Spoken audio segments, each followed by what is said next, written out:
दोस्तों नमस्कार।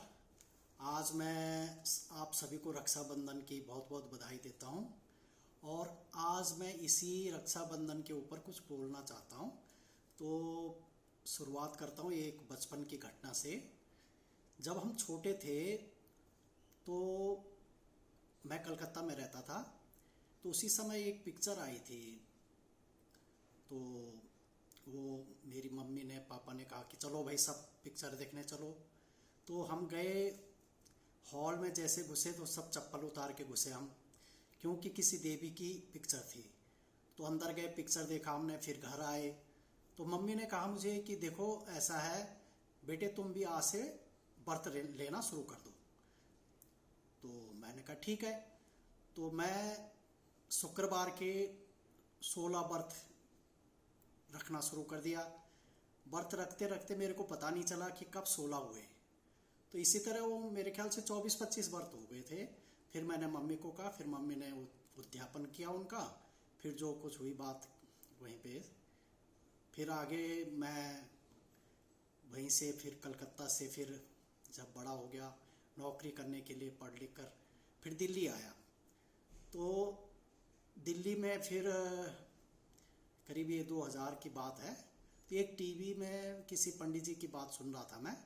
तो उन्होंने यही कहा कि भाई हमारे सनातन धर्म में इस नाम की कोई देवी नहीं है।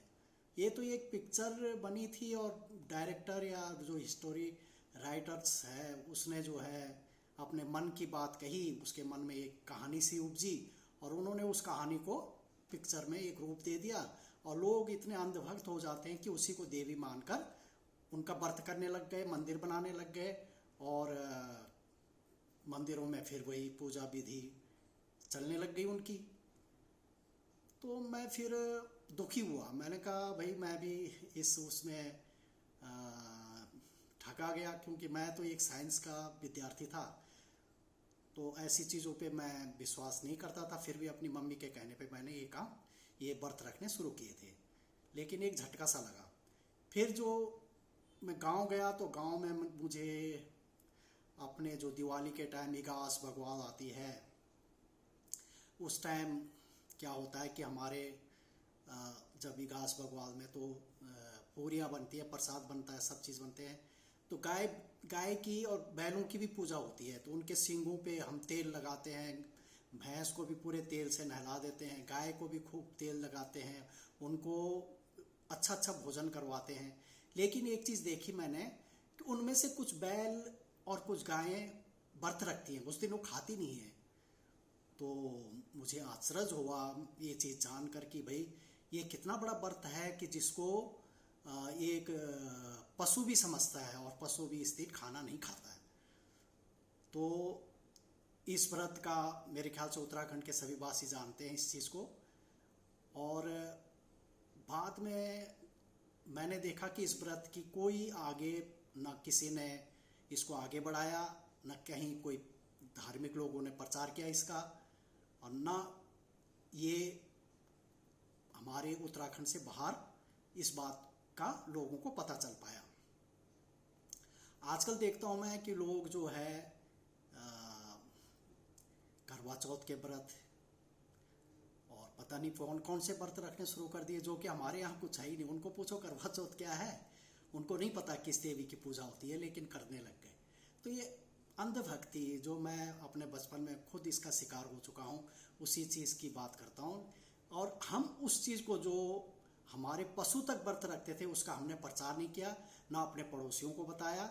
और दूर की जो विधि थी, कोई देवी या कुछ भी, उसके हम भी व्रत रखना शुरू कर दिए। तो एक तो ये हुआ। दूसरे में क्या है कि बचपन में मैंने देखा था कि जब रक्षाबंधन आता था हम खुशी से उस दिन नहा धो के तैयार होते थे और पंडित जी का इंतजार करते थे। पंडित जी आते थे, राखी हमें बांधते थे, फिर हमें आशीर्वाद देके चले जाते थे। पूरे गांव में अपने जजमानों को राखी बांधते थे और फिर चले जाते थे। लेकिन अब ये प्रथा धीरे धीरे भाई बहन की हो गई। लेकिन अब वो पंडित जी भी नहीं आते, क्योंकि उनको कोई उस हिसाब से कोई जजमान मानता भी नहीं है। तो इस तरह से पंडित जी ने भी आना बंद कर दिया, पंडितों ने भी। तो ये प्रथा भी मेरे ख्याल से हुमायूं को किसी राजस्थान की रानी ने राखी भेजी थी कि उनकी किसी राजा से रक्षा की जाए। तो फिर हुमायूं ने अपनी सेना भेजी और उस रानी की रक्षा करी।